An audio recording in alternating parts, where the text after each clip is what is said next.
मैं शुरू में आपको बता रहा हूँ जन्म स्थल कवियों और लेखकों के बताऊंगा पहले, ठीक है, और इनको ट्रिक से याद करवाने की कोशिश करूंगा, सिर्फ इनके जन्म स्थलों को।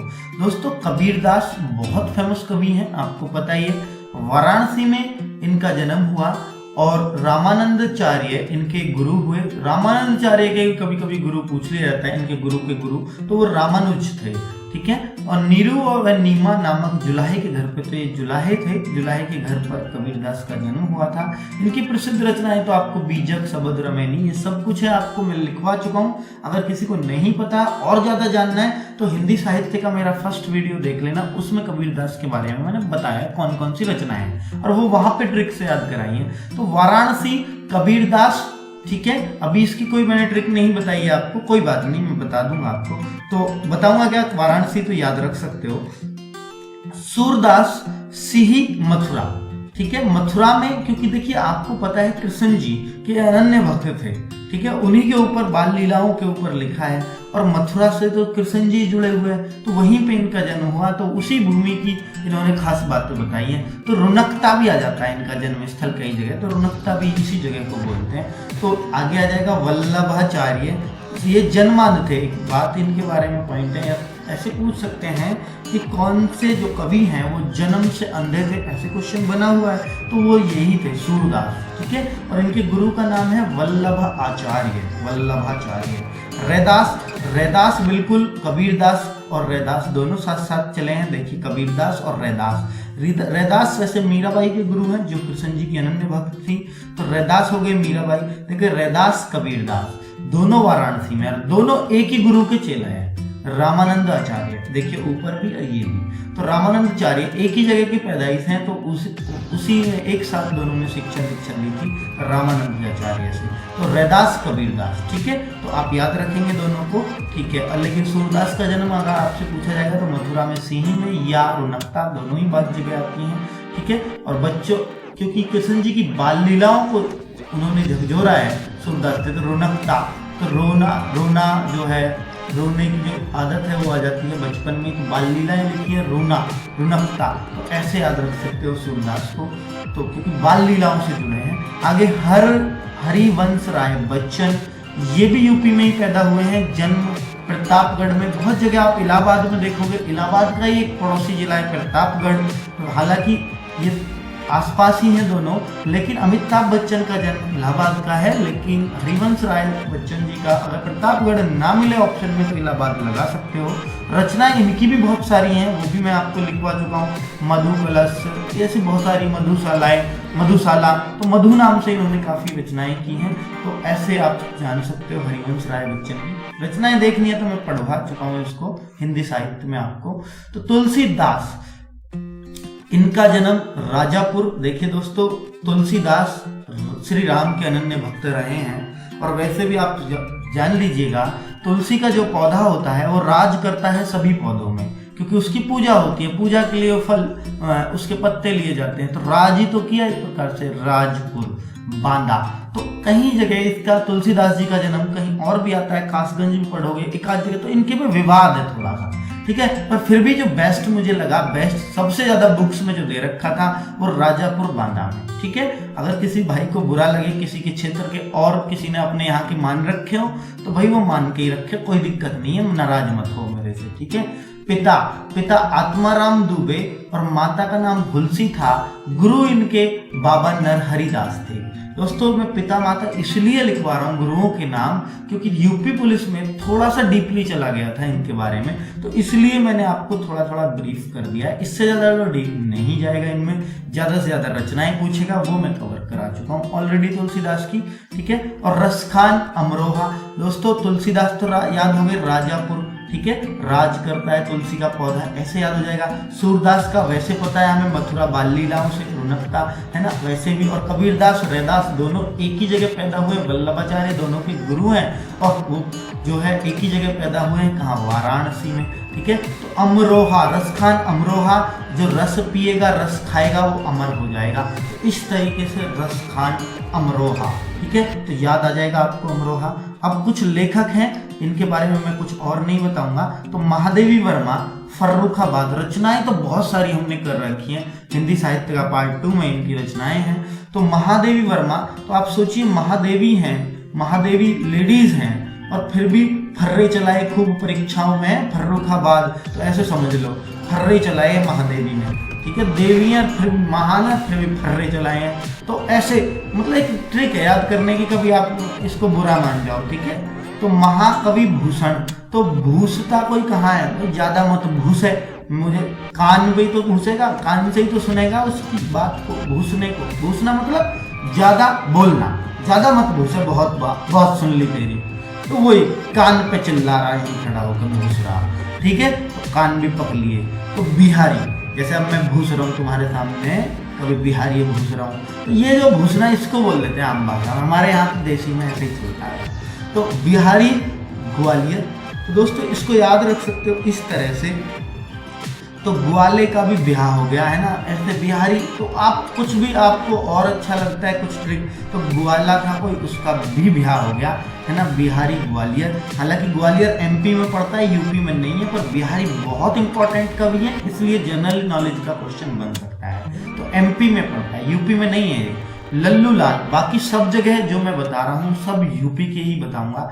बिहारी तो हमें इसलिए भी याद करना है क्योंकि इनका जन्म यहाँ जरूर हुआ था, लेकिन ये ज्यादातर अपने नंसाल में रहे थे, मथुरा में, ठीक है। तो मथुरा में रहे हैं, इन्होंने अपना वही जीवन काटा है, ज्यादातर बचपन जवानी यही गई है इनकी। आगे लल्लू लाल, तो लल्लू लाल आगरा में, तो इसको हम याद कैसे करेंगे, तो जो लल्लू होते हैं, लल्लू मतलब जो पागल, लल्लू ऐसे ही मान सकते हैं, इनको कुछ नहीं पता होता, तो लल्लू लाल है ना। हालांकि ये लल्लू लाल एक लेखक है अच्छे वाले, पर हम तो ऐसे ही मानते हैं लल्लू है, उसको कुछ नहीं पता।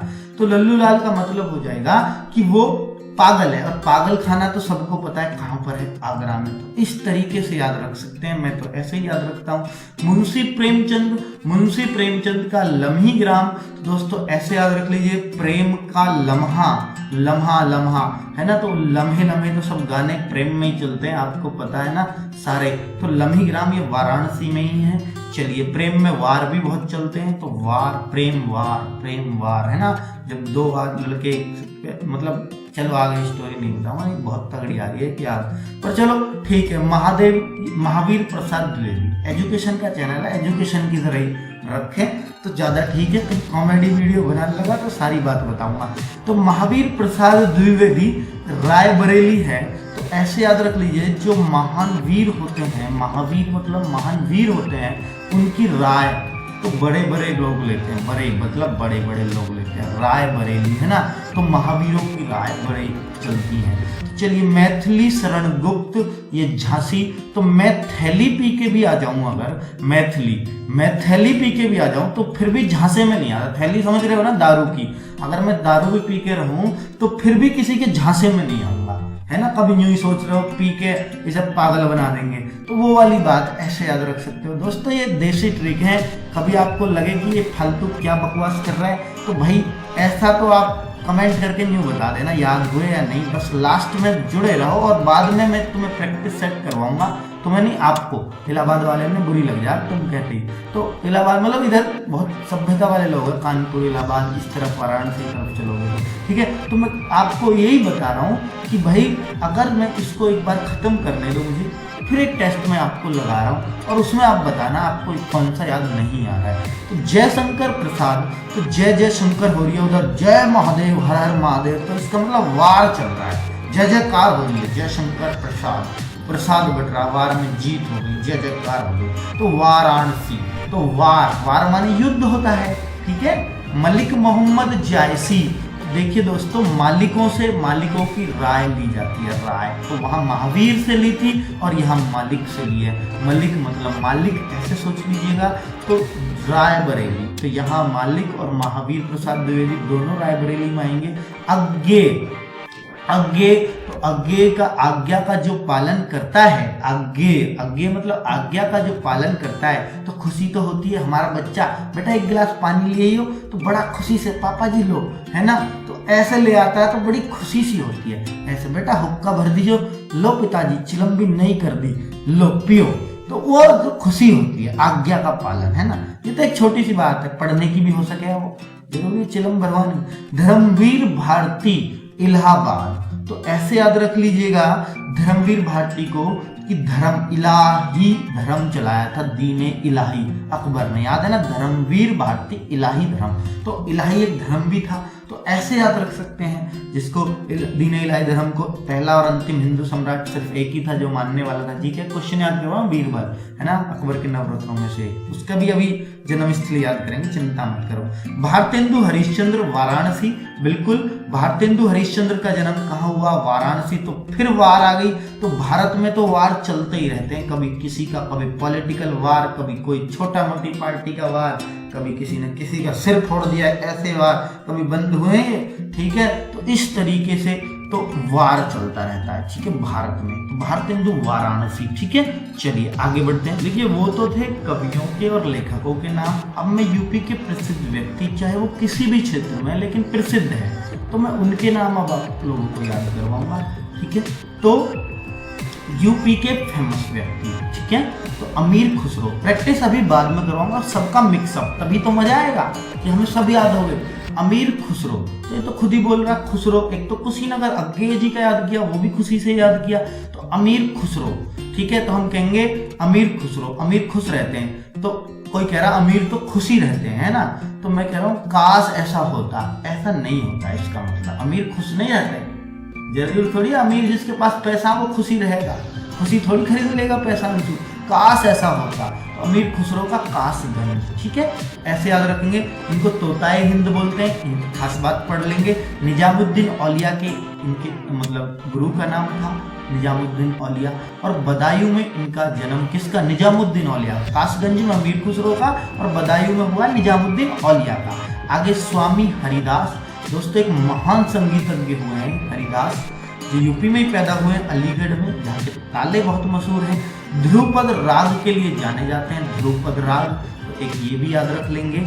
और इनकी जयंती पर आपको मैंने मेले में याद करवाया था, वृंदावन में स्वामी हरिदास, जिसमें मैंने याद रखाया था हरिदास कृष्ण जी के नाम से वृंदावन, तो इस तरीके से याद करवाया था, तो वहाँ पर एक मेला लगता है इनकी जयंती पर। इनके दो प्रसिद्ध शिष्य रहे हैं, तानसेन और बैजू बावरा, बहुत फेमस है दोनों। तानसेन तो आप सभी जानते हैं कि ग्वालियर में तो नहीं जन्मे, ये तो नहीं जानते, लेकिन तानसेन अकबर के नवरत्न रहे हैं, इतना तो पता होगा, तबला के आविष्कारक भी हैं ये। चलिए, तो स्वामी हरिदास का अलीगढ़ में, ठीक है, हरि जो है अली में पधारे अलीगढ़ में, तो ऐसे याद रख लीजिएगा, कुछ भी जो आपको याद रखे, मुझे तो अभी इसका कोई ट्रिक बनता नजर नहीं आ रहा। टोडरमल, तो टोडरमल भी अकबर के एक नवरत्नों में से एक थे, और राजस्व और कृषि मंत्री थे, मतलब कृषि से तो राजस्व मिलता था सारा, तो राजस्व मंत्री का हो, कृषि मंत्री का हो, सब यही देखते थे। टोडरमल, तोड़ निकल गई थी इनकी, कृषि मंत्री खा खा के, राजस्व मतलब पैसा खा के, है ना,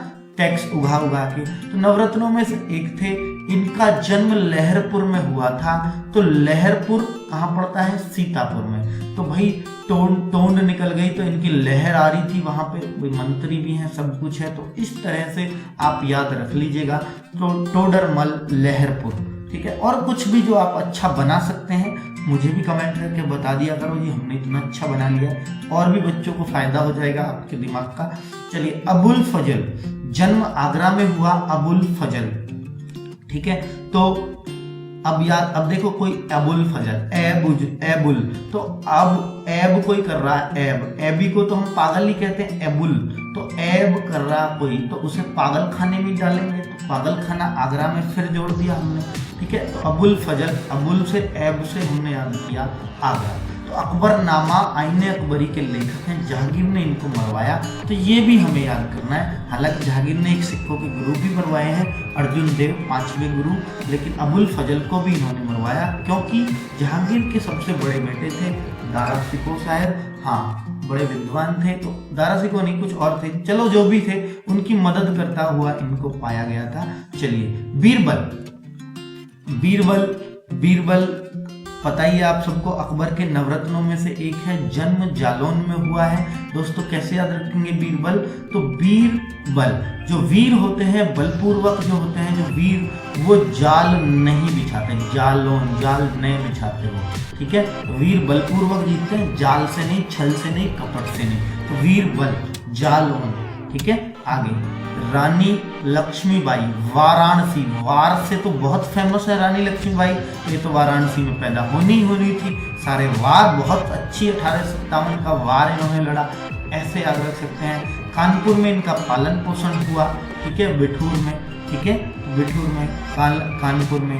बचपन का नाम इनका मणिकर्णिका, तो बड़ा इंपॉर्टेंट है, रानी झांसी को बहुत फेमस है ना यूपी में दोस्तों, इसलिए इनके बारे में तो पॉइंट आप पढ़ ही लेना, अच्छा रहेगा।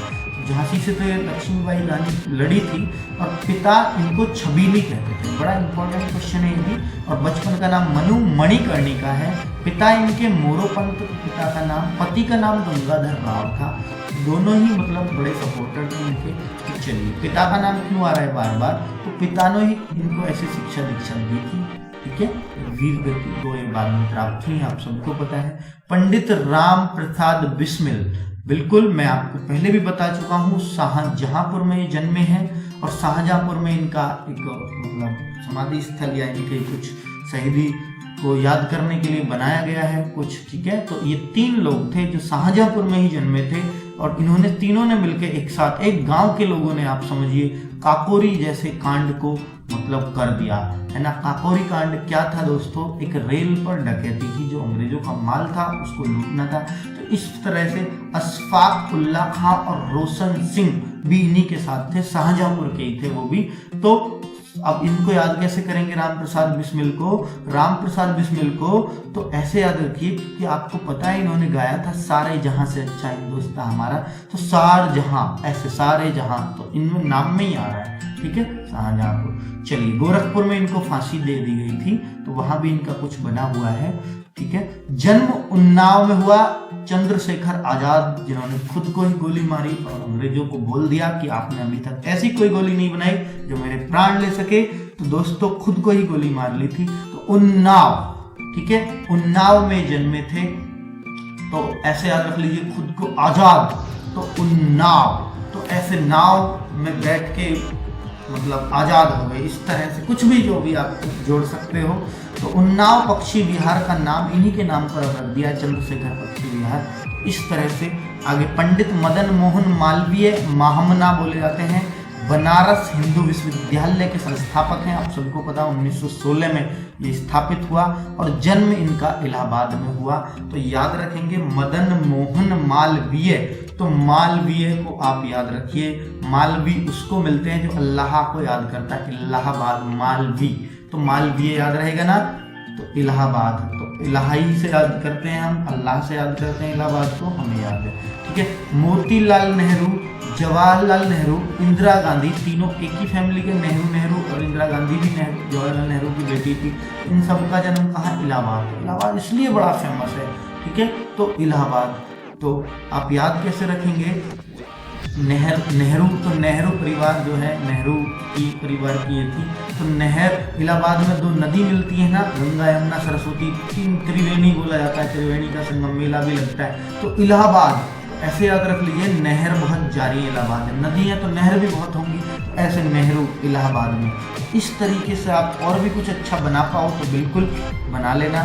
लाल बहादुर शास्त्री जी का जन्म 2 अक्टूबर को, गांधी जी का सब जानते हैं लेकिन इनका बहुत कम लोग जानते हैं, तो आपको पता होनी चाहिए 2 अक्टूबर को इनका भी जन्म है, लेकिन ये गांधी जी से काफ़ी छोटे हैं, वो 1869 में पैदा हुए और ये 35 साल बाद 1904 में, ठीक है। तो मुगल सराय चंदौली में इनका जन्म हुआ, मुगल सराय स्टेशन का भी आजकल हालांकि नाम बदल के पंडित दीनदयाल उपाध्याय कर दिया है, तो वो तो आप याद रखेंगे ही। तो मुगल सराय लाल बहादुर शास्त्री। तो आप याद रखना कि मुगलों के टाइम में खूब लाल रक्त की नदियां बही थी, तो लाल बहादुर, खूब बहादुर लोग शहीद हुए थे, तो ऐसे याद रख सकते हैं। तो मुगल सराय में लाल बहादुर शास्त्री का जन्म। ठीक, ताशकंद में आपको पता है इनकी मृत्यु हो गई थी, रूस गए हुए थे, उसी दौरे पे ये मर गए थे 1966 में। ठीक है, जहांगीर का जन्म फतेहपुर सीकरी में हुआ। बिल्कुल, एकमात्र मुगल बादशाह जो यूपी में पैदा हुए, बाकी कोई मुगल बादशाह यूपी में नहीं हुआ। ठीक है, यूपी में सिर्फ यही हुए थे,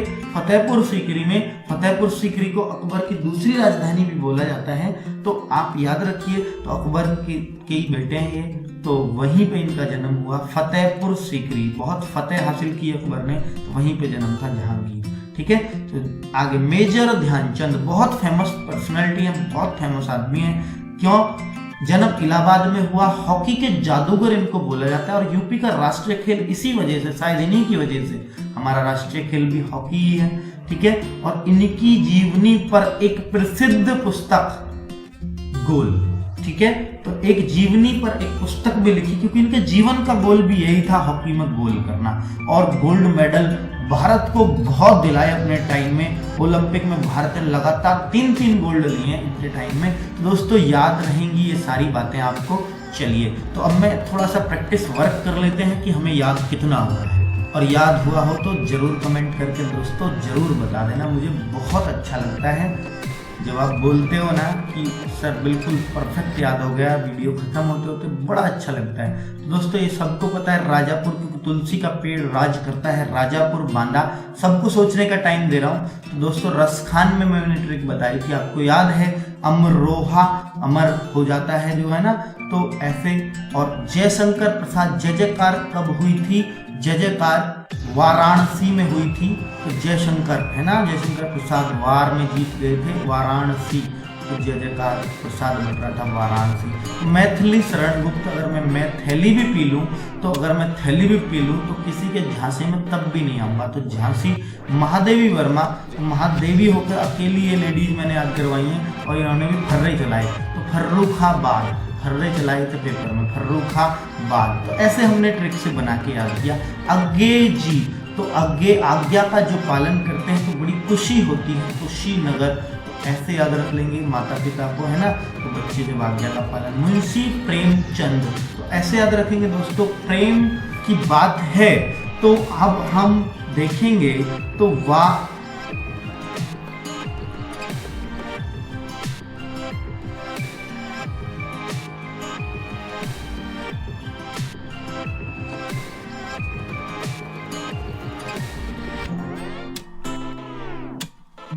है ना, अकबर के टाइम पे इनकी लहर बहुत थी, लहरपुर, है ना, तभी तो मंत्री कौन बनता है, जैसे प्रधानमंत्री मोदी की लहर चली, तो ऐसे ही टोडरमल की भी लहरपुर, सीतापुर, ऐसे याद रख लीजिएगा आप उस तरीके से। अबुल फजल, ऐब जो करता है वो तो आगरे में ही जाएगा। अबुल फजल हमने ऐसे याद रख लिया था, फजूल की बातें करने लगते हैं तो हम वैसे ही पागल कहने लगते हैं ना, अबुल फजूल। तो ऐसे अमीर खुसरो, काश ऐसा होता कि अमीर खुश रहते, खुश रह पाते, तो कासगंज। तो दोस्तों जितने भी हमने पढ़े हैं लगभग सब याद हो गए होंगे, जो भी मैंने टेस्ट लगाया आप लोगों के लिए। नदी नहर के तंत्र, सिंचाई व्यवस्था, क्योंकि नहरें तो आएंगी सिंचाई व्यवस्था में, और उनको परियोजनाएं क्या क्या बनाई गई है सिंचाई व्यवस्था के लिए। ठीक है, तो नदी तंत्र पढ़ लेते हैं दोस्तों हम पहले। अगर यूपी में नदी तंत्र की बात होगी तो बात करूं तो गंगा नदी की ही बात होगी, क्योंकि गंगा नदी से ही सारी नदियां जुड़ती हैं। ठीक है, तो यूपी की मेनली अगर बात करूंगा तो गंगा नदी से ही सारी नदियां जुड़ती है। तो गंगा नदी और उसकी सहायक नदियां। ठीक है, तो हम इसके बारे में, अगर गंगा के बारे में जान लेंगे तो सारी नदियों के बारे में जान लेंगे। तो इससे पहले देखिए मैंने आपको एक चार्ट बनाया, इसको मैं अभी समझाऊंगा, पर पहले आप ये समझ लीजिएगा गंगा का उद्गम स्थान, कुछ इंपॉर्टेंट पॉइंट है उनको देख लीजिएगा, जो डायरेक्ट वन लाइनर क्वेश्चन पूछा जा सकता है। गंगा का उद्गम स्थान कहाँ से है? गंगोत्री का गोमुख हिमालय, ठीक है, ग्लेशियर है। गंगा यूपी के 28 जिलों में बहती है। दोस्तों ये नदी तंत्र अगर आप कर लेंगे ना, बहुत अच्छा एक क्वेश्चन आपके लिए तैयार हो जाएगा किसी भी एग्जाम के लिए, जहां भी यूपी जी की आती है। तो गंगा यूपी के 28 जिलों में बहती है, ये अपने आप में इंपॉर्टेंट क्वेश्चन है। गंगा भारत में बहने वाली सबसे लंबी नदी है। हालांकि ब्रह्मपुत्र सबसे लंबी नदी है, भारत में तो ब्रह्मपुत्र भी बहती है, लेकिन भारत में जिसकी सबसे ज्यादा लंबाई है 2510। हालांकि इसकी और भी ज्यादा लंबाई है जब ये बांग्लादेश में चली जाती है, लेकिन हम तो भारत की लंबाई की बात कर रहे हैं। इसकी 2510। ब्रह्मपुत्र इससे भी ज्यादा लंबी है, लेकिन भारत में वो सिर्फ असम में बहती है, ठीक है, फिर सीधी बांग्लादेश में चली जाती है, ऊपर चाइना वगैरह से आती है, ठीक है, तिब्बत वगैरह से होती हुई। तो वो ब्रह्मपुत्र पे नहीं जाएंगे हम। भारत में बहने वाली अगर सबसे लंबी नदी है तो गंगा है।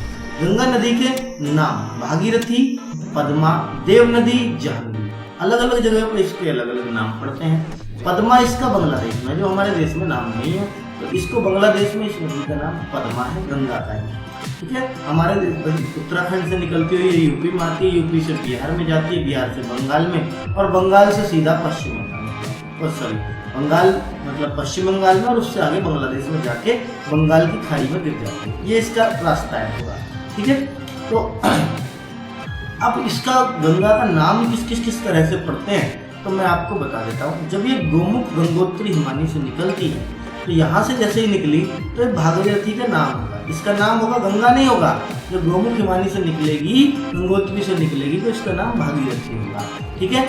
और जब अगर बात करूं तो ये सबसे पहले अगर किसी मैदानी, पर्वतों से आ रही है ऊपर से ढलान से होती हुई, अगर सबसे पहले किसी मैदानी भाग में, मतलब समतल भाग में, जो जहाँ पहाड़ नहीं है, सीधी जमीन पे बहना है, तो हरिद्वार में प्रवेश करती है। तो पहला समतल इसके लिए हरिद्वार में पड़ता है, ठीक है। और फिर दूसरा पहाड़ी इलाके से अलग, पहला समतल हरिद्वार ऋषिकेश बोला जाता है इसका, गंगा का। लेकिन यूपी में किस कोने पे प्रवेश करती है, किस जिले में यूपी के में सबसे पहले प्रवेश करती है, तो यूपी में बिजनौर में प्रवेश करती है। लेकिन अब तक इसका नाम भागीरथी ही है, ठीक है। जैसे ही ये रुद्रप्रयाग आती है तो भागीरथी के साथ एक और नदी ऊपर से आ जाती है, जिसको हम बोलते हैं मंदाकिनी नदी। तो मंदाकिनी नदी इससे रुद्रप्रयाग में आके मिलती है। तो पहला इसका मिलान बिंदु ये हो गया। फिर इसके बाद ही आगे बहती है। भाई जब मंदाकिनी इसमें मिल गई रुद्रप्रयाग में आके, तो भागीरथी बह रही थी, तो अब भी इसका नाम भागीरथी रहता है। लेकिन जब ये दूसरे नंबर पे यानी दूसरे मिलान बिंदु पे पहुंचती है, जिसका नाम है देवप्रयाग, तो यहाँ पर अलकनंदा एक नदी और आके इसमें गिरती है। तो ये दोनों नदी जब यहाँ से मिल जाती है, भागीरथी प्लस अलकनंदा, यहाँ से अब देवप्रयाग से नाम बन के चलता है इसका गंगा।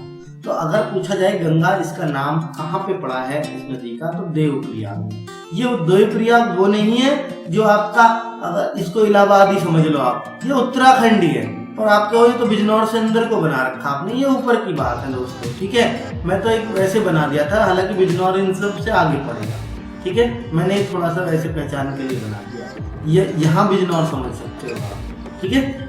तो बिजनौर में यूपी में प्रवेश हुई, अब तक ये उत्तराखंड में आ रही थी देवप्रयाग तक। फिर ये बिजनौर से आगे, बिजनौर में तो गंगा ही होती है, ठीक है। ये यूके में देवप्रयाग के बाद, उत्तराखंड में देवप्रयाग के बाद गंगा नदी है इसका नाम। फिर बिजनौर में प्रवेश करती है यूपी में सबसे पहले, और जाती जाती इलाहाबाद में इसमें एक और नदी आके मिल जाती है, प्रयागराज बोलते हैं हम तो इलाहाबाद को। तो यहाँ पर एक और नदी यमुना नदी इसकी सहायक, जो नदी इसमें मिलेंगी वो सहायक नदी कहलाएंगी। सीधी सी बात है, जो यमुना में आके नदी मिलेंगी वो यमुना की सहायक नदी, मतलब यमुना को बढ़ा रही है, वो तो यमुना की सहायता कर रही है बहने में, सीधी सी बात है, उन्हीं को सहायक नदी बोलते हैं। तो ये देवप्रयाग में मिलती है, किससे, यमुना से। और यूपी में सबसे लास्ट में ये बलिया में बहती है, सबसे अंतिम जिला यूपी का इसका बहने वाला बलिया। अब बलिया से होती हुई कहाँ घुस जाएगी, क्योंकि यूपी का सबसे पूर्वी जिला है बलिया। तो फिर आगे बिहार पड़ता है, तो बिहार में जाती है, चली जाती है बिल्कुल। बिहार में एक नदी और भी इसमें मिल जाती है, जो यूपी और बिहार की सीमा भी बनाती है, जो गंडक बोलते हैं उसको, ठीक है। वो पटना के आसपास मिल जाती है, ठीक है। तो गंडक भी गंगा की सहायक नदी है, लेकिन वो यूपी में नहीं है। चलिए आगे बात करते हैं गंगा के। अब ये महत्वपूर्ण बिंदु जो भी मैंने आपको बताए थे, ये क्या है गंगा के महत्वपूर्ण बिंदु। गंगा का पहला मैदानी प्रवेश हरिद्वार, मैंने बताया ना, समतल पे प्रवेश। गंगा का यूपी में प्रवेश बिजनौर से है, अंतिम बलिया है, बिल्कुल आप सबको याद हो गया होगा ये। गोमुख हिमानी से निकलते समय गंगा का नाम भागीरथी होता है, मैंने बताया जब ये चलती है तो भागीरथी होती है। भागीरथी और मंदाकिनी नदी का मिलान बिंदु रुद्रप्रयाग है। फिर भागीरथी और अलकनंदा, भाई इन दोनों से मिली, फिर भी नाम भागीरथी रहा। फिर रुद्रप्रयाग से आगे बढ़ती है तो भागीरथी के साथ एक और नदी बन जाती है अलकनंदा। अब इसका नाम जो है गंगा पड़ जाता है, देवप्रयाग में मिलती है। देवप्रयाग में अलकनंदा से मिलने के बाद भागीरथी का नाम गंगा पड़ता है, ठीक है। गंगा यमुना का संगम, प्रयागराज है, मतलब इन दोनों का मिलन बिंदु प्रयागराज यानी इलाहाबाद है। ठीक है, चलिए आगे बढ़ते हैं। गंगा की बाईं ओर से सहायक नदियां, मतलब गंगा जैसे बह रही है ना, तो आप ऊपर देखिए एक बार, ये गंगा आ रही है ऊपर से, जो मैंने लिख दिया है गंगा। तो गंगा के भाई यूं जा रही है, आप यूं चलो तो आपका बायां हाथ ऊपर इधर ही पड़ेगा। तो गंगा की जो ऊपर से आई हैं इनको हम बाईं तरफ की नदियां बोलते हैं, और जो इसमें नीचे से मिलेंगी उनको हम दाईं तरफ की नदियां बोलेंगे, यानी नीचे से जो मिलेंगी। ठीक है, तो दोस्तों इसकी बाईं तरफ से सहायक नदी कौन कौन सी है? रामगंगा है जो इससे कन्नौज में आके मिलती है। तो और ये निकलती कहाँ से है? ये भी सहारनपुर एक जिला है, वहां से निकलती है, मतलब बिजनौर में ही, बिजनौर से ही निकलती है रामगंगा भी। ठीक है, हालांकि गंगा तो प्रवेश हुई यूपी में, तो यूपी यहाँ से शुरू हुआ। हालांकि गंगा और ऊपर से आ रही है, गोमुख हिमानी से आ रही है, लेकिन हम तो बिजनौर बोलेंगे, हमारे यूपी की बात चल रही है। तो फिर यहाँ बिजनौर में ही एक और नदी आती है रामगंगा, वो इसमें कन्नौज में आके मिल जाती है इससे। ठीक है, फिर आके फुलर झील से एक और नदी का उद्गम स्थान है फुलर झील, तो गोमती नदी का उद्गम स्थान है फुलर झील, और ये कैथी में आके गंगा में ही मिल जाती है। ठीक है, फिर आगे घाघरा नदी एक और निकलती है यहीं से, और फिर ये आके बलिया में आके इससे टकराती गंगा में मिल जाती है। तो ये सब गंगा की सहायक नदियां कौन कौन सी? रामगंगा, गोमती, घाघरा। ठीक है, तो यही चीज मैंने यहाँ लिख दी है। बाईं तरफ से जो बाईं ओर से सहायक नदियां है रामगंगा, इसके स्पेशल बिंदु देख लो, उत्तराखंड के दूधटोली नामक उद्गम स्थान, कालागढ़ बिजनौर से यूपी में प्रवेश। दोस्तों ये आती तो ऊपर से ही है रामगंगा भी जो आ रही है वो ऊपर से उत्तराखंड से ही आ रही है, लेकिन बिजनौर कालनौर नामक जगह है, यहाँ ये बिजनौर में प्रवेश करती है और बिजनौर से ही होती हुई कन्नौज में आके मिल जाती है। ठीक है, गंगा से। तो ये दोस्तों इसकी बात हो गई, हिस्ट्री हो गई। तो कालागढ़ बिजनौर, ठीक है, कालागढ़ है। तो यूपी में प्रवेश किया, कन्नौज में गंगा से मिलन हुआ। बिल्कुल ये पॉइंट आप याद रख लीजिएगा। क्वेश्चन कैसे बनेगा कि रामगंगा गंगा में कहाँ मिलती है? ठीक है, तो कन्नौज में, इस तरह से। या पूछ सकता है रामगंगा का उद्गम स्थान कहाँ है, क्योंकि ये यूपी की नदियां हैं, तो भाई उम्मीद है पूछी जा सकती है। गोमती, ये पीलीभीत की फुलर झील, वो जो फुलर झील है मैंने अभी आपको दिखाया था, ऊपर देख लेना आप डायग्राम में, वो फुलर झील पीलीभीत एक डिस्ट्रिक्ट है यूपी का, वहां से इसका उद्गम स्थान है। दोस्तों किसी पहाड़ से नहीं हुआ। गोमती नदी एक ऐसी गोमती नदी है जिसका किसी पहाड़ पर्वत से उद्गम नहीं है, एक झील से उद्गम है यूपी में, और मैदानी क्षेत्र से उद्गम। पहली कोई ऐसी नदी है यूपी की एकमात्र ऐसी नदी है जिसका किसी मैदानी क्षेत्र से, किसी पहाड़ से कोई लेना देना नहीं है, मैदानी क्षेत्र पर झील बनी, उसी से उद्गम हो गया। ठीक है, आगे लखनऊ और जौनपुर इसी नदी के किनारे बसे। आपको याद होगा कि लखनऊ किस नदी के किनारे बसा है, तो आप सब लोग बोलते हैं गोमती। तो जौनपुर भी लखनऊ के पास एक जिला है, वो भी इसी के किनारे बसा है। आदि इसी के किनारे बसे नगर हैं। कैथी में गंगा से मिल जाती है, बिल्कुल याद रखिए, गोमती कैथी में जाके मिल जाती है। ठीक है, कैथी कहाँ पड़ता है? गाजीपुर, वो भी लिख दिया है। तो घाघरा तिब्बत के मापचाचुंग, घाघरा जो मैंने दिखाया था आपको, इसमें घाघरा नदी जो दिखाई थी वो दोस्तों ऊपर से यहाँ जो है ये तिब्बत से निकल के आ रही है, हमारे यहाँ तो यूपी में प्रवेश हुई, मैंने इसलिए यहाँ से बनाया। आ तो ये ऊपर से रही है। फुलर झील पीलीभीत में पड़ती है, ठीक है, एक डिस्ट्रिक्ट है यूपी का, लेकिन ये जो घाघरा है ये तो ऊपर से आ रही है तिब्बत के मापचाचुंग से। ठीक है, और वो बलिया में आके मिल जाती गंगा। तो ये मिलान बिंदु भी पूछे हुए, इसलिए आपको याद करना है। लखीमपुर खीरी और बहराइच नामक दोनों जिले इसी नदी के किनारे बसे। लखीमपुर खीरी किस नदी के किनारे बसा है? अगर आ जाए तो आप याद रखना घाघरा। ठीक है, कैसे भी कुछ भी याद कर लो कि घाघरा पैर के खीर खाई थी, तो ऐसे कुछ भी जो आपको याद हो। ठीक है, अब जो कोई खीर और इस तरीके से अपना कुछ भी जो भी आपको अच्छा लगे वैसे याद रख लीजिएगा। बहराइच भी घाघरा है इसी नदी के किनारे। तो फैजाबाद अयोध्या में इसे सरयू कहते हैं। कितना तगड़ा क्वेश्चन है दोस्तों। फैजाबाद अयोध्या का ही नाम है, तो अयोध्या किस नदी के किनारे बसा है? तो हम अब तक पढ़ते आए हैं सरयू नदी के, लेकिन घाघरा इसी नदी का नाम है। ठीक है, कोई सरयू अलग नदी नहीं है, अयोध्या में ही इसको सरयू बोलते हैं, घाघरा। ठीक है, चलिए अब अच्छी बात मिली। और छपरा में जाके गंगा में मिलती है। तो गंगा में जो ये मिली, ये मैं बलिया तो मैं कह रहा हूँ आपसे, बलिया में ही जाके मिली, लेकिन ये बलिया में ना मिलके ये आगे छपरा में जाकर मिलती है, बिहार। ठीक है, बलिया में नहीं मिलती, बलिया तो यूपी का लास्ट जिला, ये बिहार में जाके मिलती है इससे। ठीक है, चलिए सहायक नदी, घाघरा की भी अपनी एक सहायक नदी है जिसे काली नदी या शारदा नदी बोलते हैं। ये भी इंपॉर्टेंट नदी है दोस्तों। पिथौरागढ़ जिले के काला पानी नामक स्थान से ये निकली है। तो शारदा कहाँ से निकली है?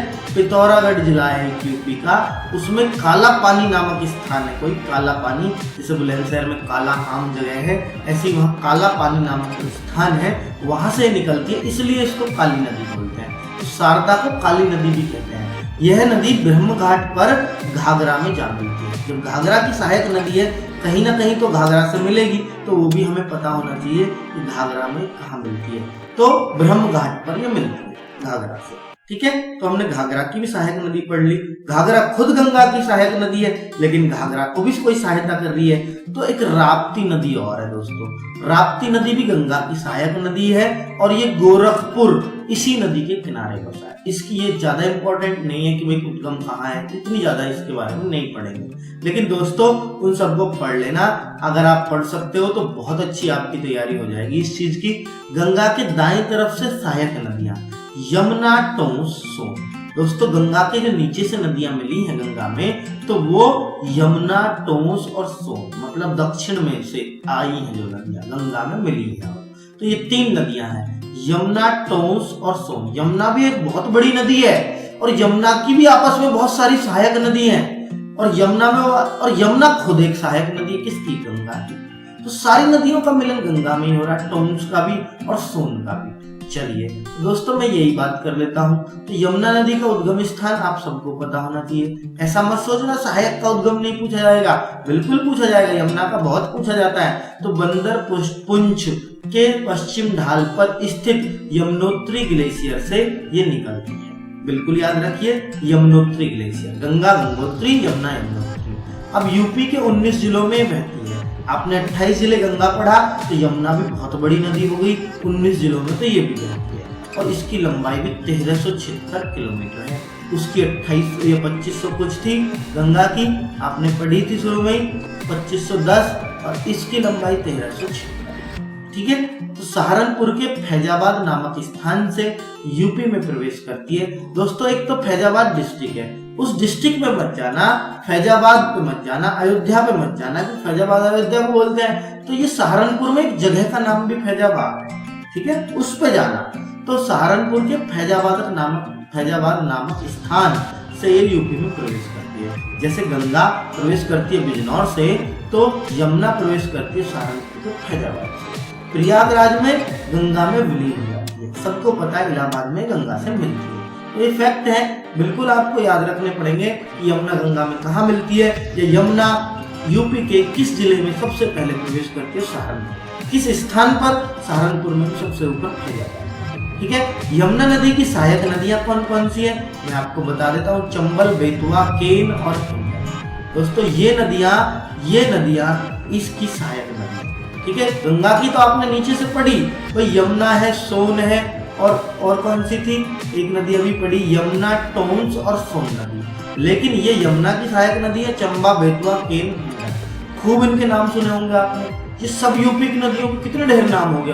गंगा के आपने ऊपरी हिस्से से देखी कौन सी मिली, निचले हिस्से से देखी कौन सी मिली, फिर यमुना की जो सहायक नदी है सारी यूपी की नदियां हैं। तो हम सब यूपी नदी तंत्र पढ़ रहे हैं। तो चंबल नदी एमपी के मऊ जिले की जानापाव नामक पहाड़ी से उद्गम हुआ है। एमपी में से इसका उद्गम हुआ चंबल से। अब एमपी से चलती है, थोड़ा सा राजस्थान के जयपुर वगैरह से, जोधपुर वगैरह से होती हुई आती है, और फिर आगरा, जयपुर से ज्यादा दूर नहीं है, वहां पे प्रवेश करती है। तो एमपी, राजस्थान, आगरा, मथुरा के पास, मथुरा आगरा के बीच में। ठीक है, तो 3 राज्यों में बही है नदी। तो चंबल नदी का फायदा मध्य प्रदेश, राजस्थान और यूपी, तीनों उठाते हैं। ठीक है, जबकि यमुना देखो हरियाणा की और यूपी की सीमा बनाता है बस, और जाके इलाहाबाद में, यानी यूपी पूरा फायदा लेता है, उसका थोड़ा बहुत हरियाणा को मिल जाता है। लेकिन उसकी जो सहायक नदी है यमुना की, जो चंबल यमुना में मिली आके, उसके 3 राज्य फायदा उठाते हैं। तो तो ऐसा नहीं है सहायक कम है किसी से, सहायक भी फुल नदी है। कभी सोच रहे हो हमीरपुर में यमुना में विलीन, संस्कृत में नाम इसका यमुना में विलीन कौन सी, बेतवा नदी से। पहले पढ़ लीजिएगा, बेतवा नदी ये यमुना की सहायक नदी है। तो ये पूछा जा सकता है कहां पर ये यमुना में मिलती है जब इसकी सहायक है, तो हमीरपुर। ठीक है, तो बेतवा हमीरपुर, ठीक, और यमुना में विलीन। संस्कृत में इसका नाम बेत्र, बेतवा से बना, देखो बेत्रवती, वती तो उसको बोलते हैं जो बहती जाती है, तो बेत्रवती, वेत्रवती इसको याद रखना, बेतवा का नाम है। केन नदी क्या है, ये भी यमुना की सहायक नदी है। कैमूर पहाड़ी के उत्तरी ढाल से उद्गम है। ठीक है, बांदा जिले के भोजहा नामक स्थान पर यमुना में मिलती है। भोजहा बांदा जिले का जगह है, केन इसमें मिलती है जाके भोजहा। तो याद रखना केन नदी बोझा, क्योंकि केन दूध की में बोझ ही होता, तो बोझा नामक स्थान पर, बोझ होता है ना, काफी वजन होता है ना, तो उसी को याद रख लेना, भोजहा। ठीक है, संस्कृत में इसका नाम कर्णवती, केन कर्णवती, बेत बेत्रवती। ठीक है, बेत बेत्रवती, केन कर्णवती। तो ऐसे नाम भी क्वेश्चन बन सकता है नाम से भी। ठीक है, हिंडन गाजियाबाद में, आपको पता है गाजियाबाद इसके किनारे बसा है, क्योंकि हमारे तो नजदीक है, हमें तो पता है। हिंडन हमारे के घर के पीछे से जा रही है। नोएडा में यमुना में विलीन, बिल्कुल नोएडा में ये यमुना में मिल जाती है। ठीक है, सूखी पड़ी है आजकल, तो सूखी रहती है ज्यादातर, ये भी अदृश्य हो जाएगी एक दिन जब इसमें बसापत हो जाएगी ना पूरी। अब तो खैर डूब क्षेत्र चल रहा, कोई पसंद नहीं देता, और धीरे धीरे सब कवर हो जाएगा, चिंता मत करो। टोंस नदी, टोंस नदी ये गंगा की है, ये यमुना की, तो यही हो गई हिंडन का क्लास। ठीक है, मेन में नहीं करना, ये और भी हो सकता है छोटी मोटी। तो टोंस नदी गंगा की सहायक नदी है, इस पर बिहार जलप्रपात बना है। दोस्तों टोंस नदी याद रखना, बिहार जलप्रपात किस नदी के ऊपर बना है, तो टोंस नदी के ऊपर। प्रयाग से थोड़ा आगे गंगा में विलीन हुआ है, तो प्रयाग से थोड़ा सा आगे चलोगे प्रतापगढ़ वगैरह की साइड, तो वही इलाहाबाद में, प्रयाग में इलाहाबाद में थोड़ा आगे गंगा में विलीन हो जाती है। इसकी सहायक नदी बेलन नदी, देखो कैसा नाम है, टोंस है ना, टोंस बेलन नदी इसकी सहायक नदी है। और जिस बेलन नदी पे एक बांध भी बनाया गया, मेजा बांध, याद रखना, अच्छा क्वेश्चन है, मेजा बांध। ठीक है, मेज और बेलन दोनों नाम आगे इसमें है, टोंस नदी। सोन नदी ये भी गंगा की सहायक नदी है। उद्गम स्थान अमरकंटक से, तो सोन नदी का उद्गम स्थान अमरकंटक। ठीक है, अमरकंटक, तो सोना ले लोगे तो अमर हो जाओगे, तो ऐसे सोन नदी का अमरकंटक उद्गम है। पटना में गंगा में विलीन हो जाती है, बहुत बढ़िया, सोन पटना में जाके गंगा में मिल जाती है, तो याद रखनी है आपको।